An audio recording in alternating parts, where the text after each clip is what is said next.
tous et bienvenue dans cette rétrospective des actualités voyages de la semaine. Entre expériences de croisière uniques, voyages apprenants et rencontres avec la nature, c'est parti pour 6 minutes d'immersion dans le monde du tourisme. Et on commence avec ce sentiment que l'on a déjà tous vécu, c'est ce stress des bagages en avion. Et ça ne s'arrange pas, malheureusement, de plus en plus de compagnies font payer maintenant les bagages cabine. Alors ce billet, qui paraît être une bonne affaire au début, finit souvent par coûter bien plus cher à cause de ces nouveaux extras. Mais pas d'inquiétude, la justice réagit. En Espagne, 5 compagnies dont Ryanair et EasyJet ont écopé d'amendes totalisant 180 millions d'euros pour pratiques commerciales déloyales. Alors méfiez-vous ou l'addition sera pour vous. Et pour éviter ce stress, je vous invite à prendre le bateau. Et oui, depuis plus de 30 ans, Star Clippers propose des croisières sur des bateaux à voile. Plusieurs itinéraires programmés pour vous à la découverte des pays du Balkan. De Venise à la magnifique baie de Kotor, vous traverserez des paysages incroyables dans un confort moderne de caractère. Sans transition, Elsa, est-ce que vous connaissez les Skillcation ?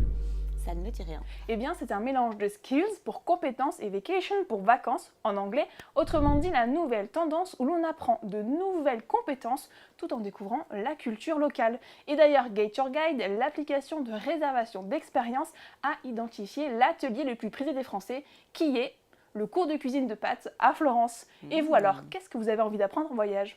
Eh bien, je dirais apprendre à réaliser son propre film, Mélissa, par le set jetting, cette tendance à voyager vers des destinations où sont tournés nos films préférés. D'après l'enquête Unpack 2025 réalisée par le groupe Expedia, 36% des personnes interrogées déclarent que le cinéma et la télévision ont une influence plus importante sur leur voyage que l'année passée. L'essor des réseaux sociaux favorise la viralité de ces destinations, une façon pour le voyageur de poursuivre l'expérience cinématographique. D'ailleurs, en parlant de vidéos, vous l'avez peut-être déjà vu sur les réseaux sociaux, un incendie s'est déclaré à bord du vol 1006 d'American Airlines en provenance du Colorado. Après 20 minutes de vol, des vibrations dans le moteur ont contraint les pilotes à se dérouter vers Denver et c'est à l'atterrissage que des flammes ont jailli du moteur. 172 passagers ont dû évacuer l'avion, certains s'échappant même sur l'aile, mais heureusement, l'incendie a été rapidement maîtrisé, mais cependant 12 passagers ont quand même été légèrement blessés. La FAA, Administration fédérale de l'aviation, a ouvert une enquête, alors affaire à suivre. Bravo aux équipes pour leur réactivité. Maintenant, partons en camping. Chaque année est organisé le concours des campings préférés des Français, où sont évalués par les voyageurs la qualité du service des établissements. 24 117 familles françaises ont pu voter et ont élu le camping La Plage Penmark en Bretagne. Avec son accès direct à la mer, ses nombreuses structures pour enfants et son esprit accueillant et chaleureux. En parlant de chaleur, Trenitalia lance une nouvelle ligne Paris-Marseille pour cet été et renforce son réseau avec plus de trains. À partir du 1er avril, la liaison Paris-Milan reprend avec 2 allers-retours quotidiens. Les départs de Paris sont à 7h30 et 15h20 et ceux de Milan à 6h25 et 15h53. Les billets pour eux sont à partir de 27 € pour Paris-Marseille et 35 € pour Paris-Milan. De quoi donner envie de partir cet été. Un voyage accessible, ça fait plaisir, merci Mélissa. Et situation plus difficile pour la Turquie avec l'arrestation du maire d'Istanbul, Ekrem İmamoğlu, du parti républicain, rival politique principal du président Recep Tayyip Erdogan. La préfecture d'Istanbul a ordonné la fermeture provisoire de certaines stations de métro. Les réseaux sociaux sont également interrompus. Des manifestations sont attendues dans tout le pays pour protester contre le gouvernement. Dans un contexte où la livre turque s'effondre par ailleurs, le tourisme risque d'être fortement impacté.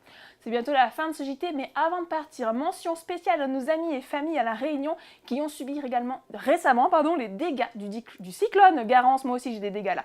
Qui, malgré son passage violent, n'a pas impressionné les Réunionnais qui ont déjà repris leur activité et vous invite à nouveau à venir visiter l'île Intense en toute sécurité. Et pour vous rappeler la beauté de cette île, voici un reportage d'Emma Vlogtrotter au Piton de la Fournaise.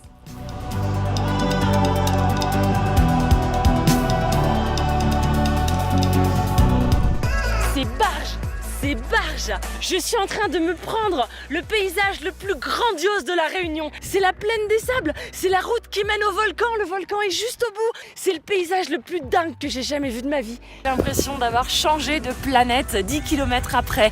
Ça y est, je suis sur la Lune.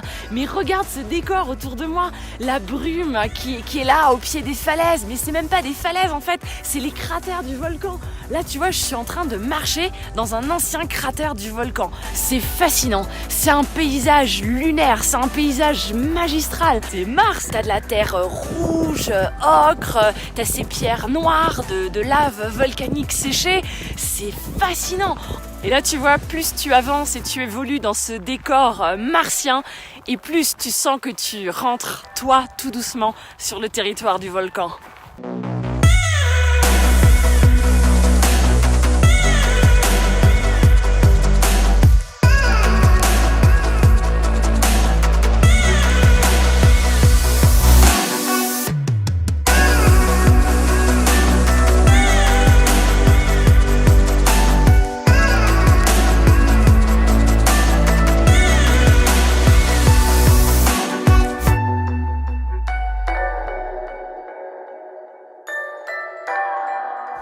Et voilà, 3h30 du matin.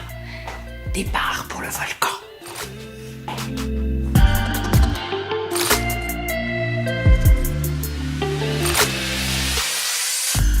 Lors de ce reportage, Emma était toute seule, mais sachez aussi que de plus en plus de familles tentent l'aventure road trip en camping-car à travers le monde. Et si ce sujet vous inspire, eh bien rendez-vous dans votre Trotters Club pour en discuter plus longuement. Eh bien, c'est la fin de cette rétrospective. Pour plus d'infos et d'inspiration, rendez-vous sur mrtravel.news et Trotters TV pour voyager encore et toujours ensemble.